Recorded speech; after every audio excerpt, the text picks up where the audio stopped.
very good evening to you, and thank you for tuning in EBN TV. Welcome to tonight's bulletin. I do hope you are well. Now, this is weekend edition with me, Sami Adika, and basically a day after President William Ruto addressed the issue, rather issued his State of the Nation address. Many have come out to criticize his approach in solving the issue to do with the cost of living that many Kenyans seem to continue complaining about. Well, we shall be taking a look on that later on. But first, remember to get in touch with us through our socials at EBN TV and at Sami Adika. Now, Azimio leader Raila Odinga says the Kenya Kwanza administration has no option other than to implement tax reductions and budget cuts to help reduce the ever-rising cost of living. Odinga has cautioned President William Ruto's government against issuing promises to Kenyans and start putting in place solutions that will address the current crisis the country is facing. Criticizing the State of the Nation address by President William Ruto on Thursday, Odinga noted that Ruto is living in denial that his government has failed to deliver on its campaign promises. Kenyans deserve a raise in the average minimum wage. We should also stop mismanagement of public finances. The country must embrace better fiscal discipline. We do not have to increase our budget in order to look important. State Department with overlapping functions need to be scrapped. Why do we have coordination of international development partnerships at both the Deputy President's Office and the Ministry of Foreign Affairs, complete with budget lines, while the National Treasury also runs an external resources department? At the same time, we need to stop duplication of devolved functions at national level. You have a situation where the national government is competing with the counties in several other functions which are constitutionally devolved, like health, like agriculture, like water, and so on. Why should the national government be the one procuring fertilizers and distributing it to the county government when agriculture is devolved? How about drugs, and so on? A few weeks ago, the Controller of Budget told the country that the National Treasury over-budgeted salaries of state officers, including hers, by 3 times, leading to the loss of over 1 billion shillings. The Controller of Budget detailed how the Treasury has been over-budgeting salaries of senior government officials through the Consolidated Fund Services. So far, nobody has been made to bear responsibility for this budgeted corruption. We know very well that regional authorities duplicate county functions. Where do we retain them? Complete with budgets. To those doubting Thomases within the regime, these measures above will release the estimated 500 billion shillings required to bring back the economy on an even keel. Well, still on matters cost of living, the Kenya Conference of Catholic Bishops has castigated the government over the increasing cost of living in the country. Speaking in Nakuru, Bishop Anthony Muheria of the Nyeri Diocese says the increase of prices of basic commodities and taxes is affecting Kenyans, and it's time for the government to reduce the burden being experienced by Wanjiko. The state of education in Kenya is a cause for concern. One of the critical issues aggravating this situation is the discoordinated and abrupt changes of policies and directives in the entire system, all in specific areas of education. The most recent is the government's change in providing university subsidies, specifically through loans, such as the Higher Education Loans Board, HELB. These changes have created barriers for economically disadvantaged students, hindering their ability to access higher education We applaud all parties concerned for having heeded to the plea of Kenyans, religious leaders, and many other people of goodwill to come together and seek an amicable solution of their differences through dialogue in the ongoing bipartisan talks. This has given our country a lease of life and renewed hope for peaceful coexistence. Moreover, we believe that the spirit of dialogue can bring about greater progress in political, social stability, and common purpose for the good of our nation. Corruption in our society, both within the systems of leadership and among Kenyans, has been the most devastating sickness we continue to suffer from.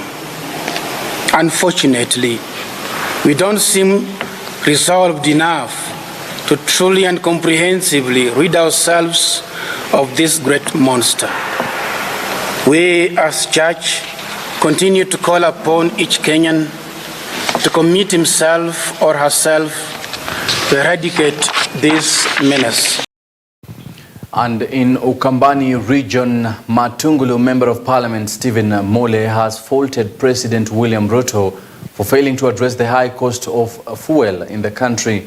The legislator has also criticized the Kenya Kwanza government move to increase cost of various government services despite the high cost of living. Mole was speaking during the commissioning of classrooms at Combs Ranch Primary School within his sub-county. In the entire speech, he never mentioned anything to do with fuel, which we know is the catalyst of high living costs in this country. And we can't bang our heads on the sun and pretend to speak a lot of English in Parliament when you are not speaking about the issues touching Kenyans. Tell us how we are going to reduce the cost of fuel in this country. Madam Sulu has reduced cost of fuel. Joel Museveni has reduced cost of fuel. Ethiopia, they are selling fuel at 110 shillings. Why are we Kenya buying fuel at 230 shillings? And you come to give a set of measures, you avoid the issue as a plague, this plague will eat you. This plague will eat you. And those who are surrounding you, they are clapping for you for speaking good English. The common man here hataki kujua Kiingereza mingi, anataka mafuta iteremke chini, unga iteremke chini, sukari iteremke chini, school fees iteremke chini, maisha ikuwe bora ili sadaka iongezeke, sababu nani wapatie more money. Secondly, it is a shame to your government to prepare these kids never to have IDs. Any students who leave schools, the first document he loves most and he wants to have is a national ID. Then you are telling us that national ID will be charged 2,000 shillings. Mtoto alikuwa anafanya kazi wapi? Unless unawalipa watu wa shule.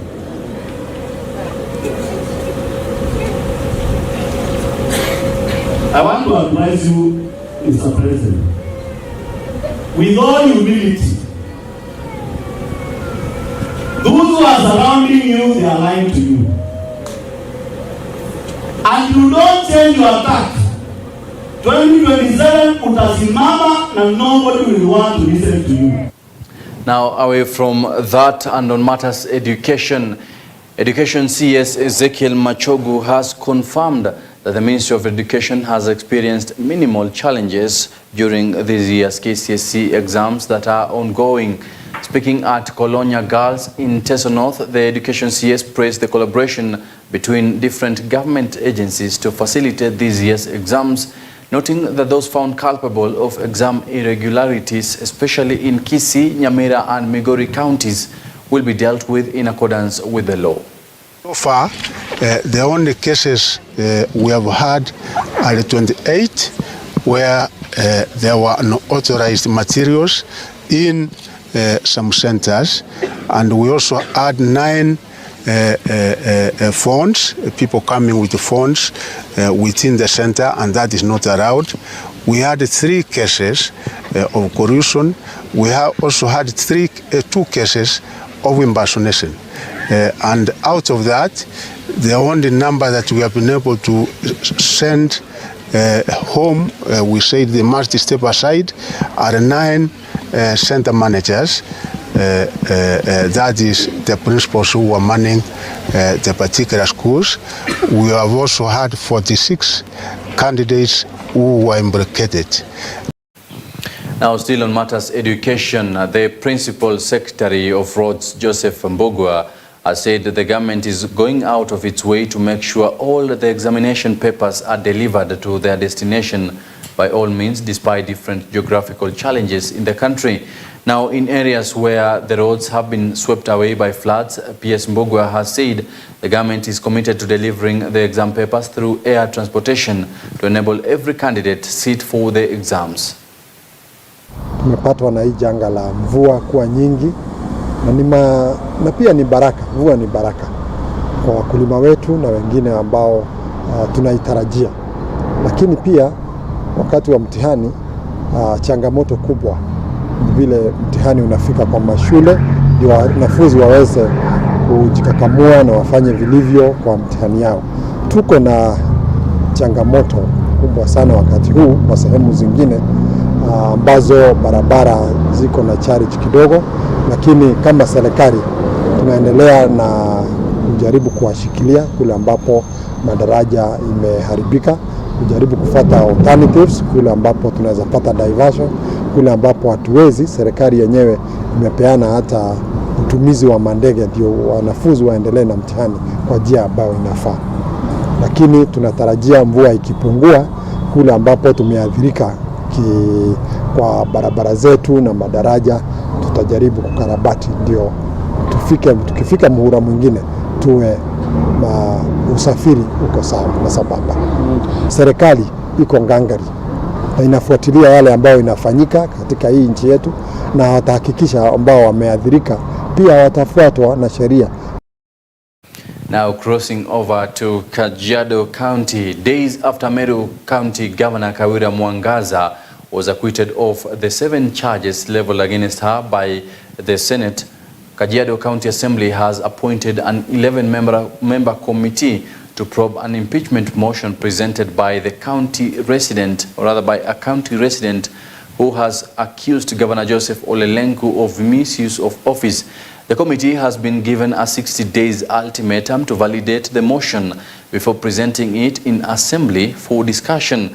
Now, Kajiado County Speaker Justice Ngusuro warned the county assembly members against discussing the issue outside the assembly until the committee finalizes on its review. And standing order number 83, the Kajiado County Assembly standing orders, that during the pendency of this consideration of the petition by the Hardware Committee, all honorable members are directed not to comment on the merit and demerits of this petition, or otherwise discuss the substance of the petition in public, media, or social media, until the Hardware Committee or any other business in the House is transacted and dealt with. Well, we are waiting to see how that specific issue will turn out to be 60 days from this week. Now crossing over to Kisii County.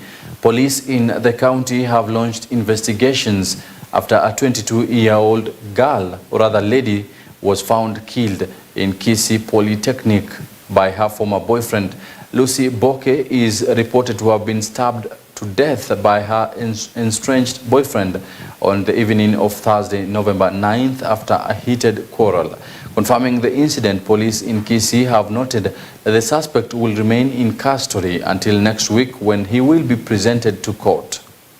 Ilikuwa mwendo wa saa 12 hivi ndio tumepata report kwamba kuna kijana ameua msichana kwa nyumba hii mahali wamekomboa, lakini kijana mwenyewe ametoka upande wa Hispania. Msichana ndio anaishi hapa hivi, ni mwanafunzi one of the institutions in Kisii here. So bila tumepata report tukakimbia tukapata amejifungia kwa nyumba, tukampembeleza afungue akakataa. So ndio tumeita reinforcement kutoka Kisii Police Station.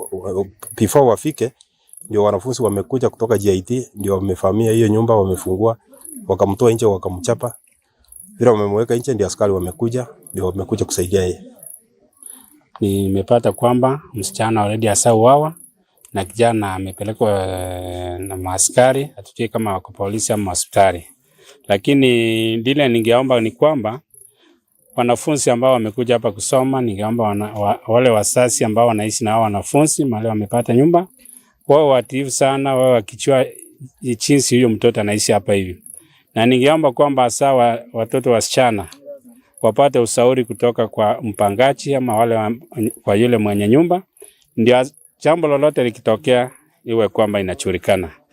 Na wale ambao wanaishi, unapata vijana wanaishi wawili kwa nyumba, msichana na mvulana, tujaribu kujua kwamba hii ni familia ama ni wanafunzi ambao wamekuja wanaishi hapa pamoja. Ikiwa mwanafunzi umekuja kama mwanafunzi, urudi nyumbani ukiwa mwanafunzi.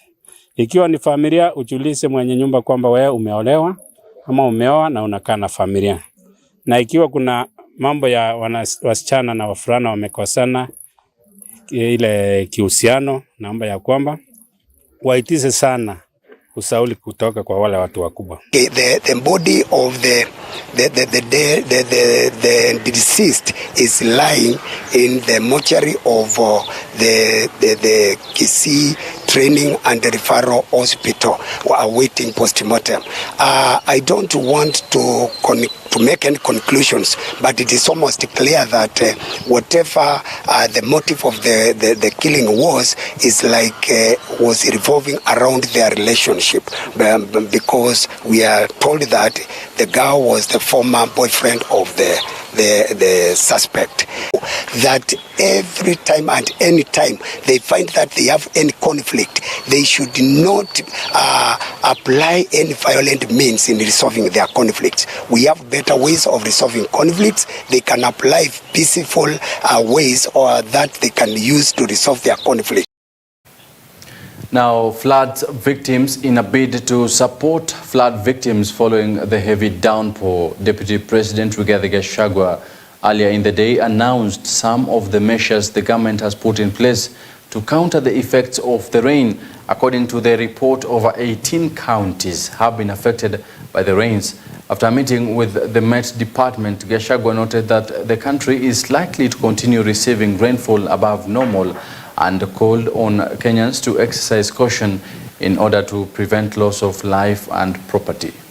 More than 19 counties in ASAL and non-ASAL areas have been adversely affected by the continuing heavy rains.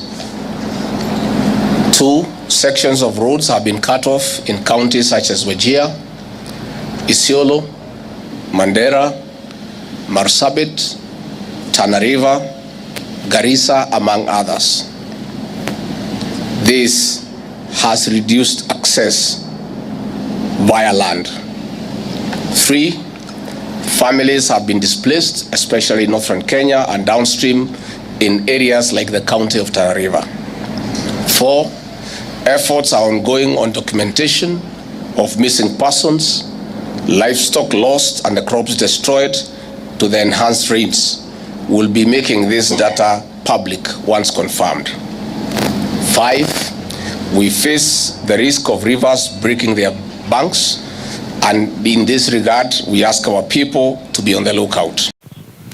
And as the country continues experiencing heavy rainfall, over 3,000 households in Isiolo County have been displaced by floods, with over 12,000 in need of aid.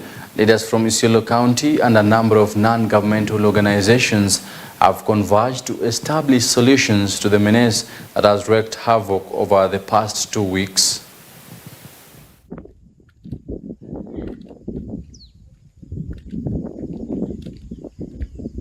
As a department of the County Government Special Program, we have taken different steps to curb this challenge. First of all, as a department, we have came up with a hotline where the public even or any other residents can raise can pass the information of communication to the right department, which is special program. We have also came up with a program of extending our working hours so that they are now, as you can see from tomorrow, that is, our department will be working even over the weekends. As we know, emergency doesn't have time to come, doesn't have program. So it can work, it can happen over the weekends and it can happen over the weeks. So we have extended our working hours so that we can get information and act to our question. So our main agenda today is to save life of our people, wildlife, and our animals. We have brought all of them together. We have bring our heads together to make sure that everybody should put on the table what he has. As a county, all our wards have been affected. So resources are not enough, but the meager resources that we have, we need to share. Now, over 70 Embu County government employees that were sent home days ago earlier today organized demonstrations outside Embu County government offices protesting against the move, terming it as unlawful. Led by the Kenya County Government Workers Union Secretary General Robert Duba, they presented their plea to the County Secretary demanding to be reinstated as no notice was issued before they were retrenched. Tunaamini kwamba waliweza kuondolewa katika kuajiriwa kwa njia ambayo isiyokuwa ya haki, maana ambao wako mbele yetu ni wafanyikazi ambao vigezo vyote walitimiza, walikuwa na haki ya kuwa katika ajira ambao wamekuwa tangu mwaka wa 2016, na tunayo sababu ya kuamini kuna watu ambao wameweza kuingia katika ajira wasiokuwa na masomo ambayo yanahitajika, ndio hawa waweze kuondolewa katika hali ya kutokuwa kazini. Contracts of about 99 of them was due to expire. Now, instead of appraising whether they need this job, we have no problem. If they did not need the job anymore and they say your contract has expired, you leave, no problem. They still want that job done at the same level, for same salary, with people same qualification. But instead of allowing them to continue, therefore, which is the expectation they had, and they have been involving the county in discussions about this, they lay them off, many of them, and employ people from outside and tell them one fine morning without notice, you are out on the streets. Na isitoshe, unaanza kulebo lawa kwa majina mabaya. Unasema hawa ni wakora. Just because you want to remove them from service, unatanish jina yao. This we do not agree. This is not proper. It's against all forms of employment. Kwa hivyo tunakataa katakata. Now, Transforming Adolescents, Girls and Young Women National Summit has been held in Kisumu in a bid to find ways to help adolescents, girls and young women effectively handle cases of early pregnancies and HIV. The summit comes at a time when the girls and the young women go through hardship due to the economic instability in order to monitor their sexual reproduction health. Consolata Chibalonza with the report.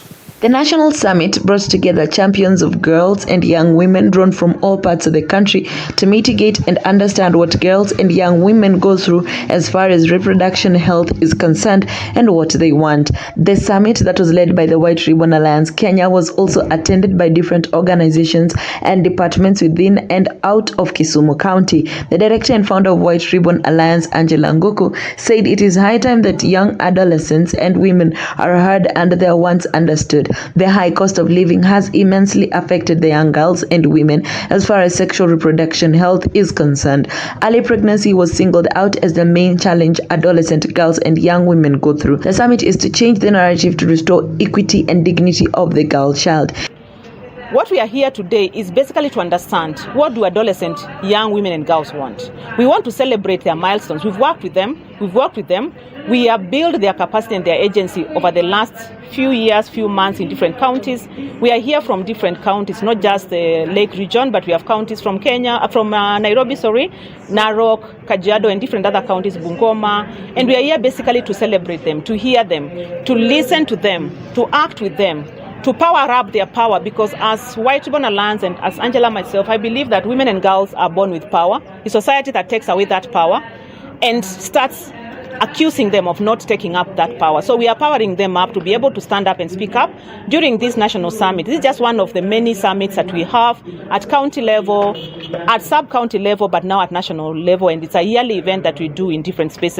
In his statement, Freddy Kolwach, Director of Health and Sanitation, Kisumu County, said Kisumu County is at 16.6% of teenage pregnancy, a situation that brings down the dignity of many girls and young women. The summit was also attended by the Kisumu County CEC Sports, Gender, Tourism and Culture, Madam Beatrice Odongo, who insisted that young girls and women should be given equal treatment and proper programs of sensitization to power up the adolescent girls and young women to make sure they retain their reproductive health. We are here to power up young adolescents and teenage mothers. This is basically to empower them because if you look at what's going on now in terms of teenage pregnancies, we see in Kisumu County we are at 16.6. If we look at gender-based violence, sexual gender-based violence, 18.1, and we have, like in the last 1 year, 721 youths, 15 to 24, had HIV/AIDS. So this means that we really want to empower them in terms of sexual and sexuality, their reproductive health services that they are seeking from the health facilities need to be non-judgmental, non-discriminatory, and of course provides the confidentiality and privacy that is required, and of course highest attainable level standards of healthcare. Consolata Chibalonza, EBN TV. Now on matters police welfare, the government through Interior PS Raymond Omolo has announced plans to revive old police stations in a bid to improve the police working conditions. Now Omolo has announced that the committee appointed by President William Ruto to address police welfare, led by former Chief Justice David Maraga, has proposed renovations of police stations across the country as a way of improving service delivery among the police, prison officers and NYS. According to the chairperson of the National Assembly Departmental Committee on Defense, Intelligence and Foreign Relations, Nelson Koech, a bigger percentage of security personnel will be drawn from the National Youth Service, NYS, to ease the process. 80% watakuwa wanatolewa kwa NYS. Nataka nisihi vijana ambao wako hapa kwamba wakati watu watakuwa wanasajiliwa kwenda NYS, muingie kwa wingi, kwa sababu you will have a direct transition from NYS to Kenya Police or the other security agencies. Ofisa wa usalama wengi wako na matatizo na mahali ya kufanyia kazi. Na wakati tunapata initiative kama hii, tunashukuru kwa sababu morali ya kufanya kazi inakuwa nzuri. Hapa sehemu hii ya Kericho is one of the most peaceful county katika region hii. Na tunashukuru wananchi. Tunawashukuru sana, isipokuwa tu saa zingine tunakuwa na upepo ile ya shetani mbaya anapita karibu na hiyo barabara ya Sondu. A few months ago, of course it's now almost a year, when the president came into office, he did set up a task force that was focused on looking into the welfare and the terms of conditions and service of our security officers. That task force that was chaired by the retired Chief Justice Maraga has just completed its work. And in the coming days, it will be submitting the final report, which has a raft of recommendations on how to support our brothers and sisters within the security sector, specifically the National Police, the Prisons Service, and the National Youth Service. Well, that right there marks the end of EBN Weekend Edition tonight. Once again, my name is Sami Adika. Many thanks for tuning in. I'm pretty sure you're going to have a very long weekend this time round. You will definitely have enough rest until Tuesday morning. Now, that marks the end. Do enjoy the rest of the 3 days off from work.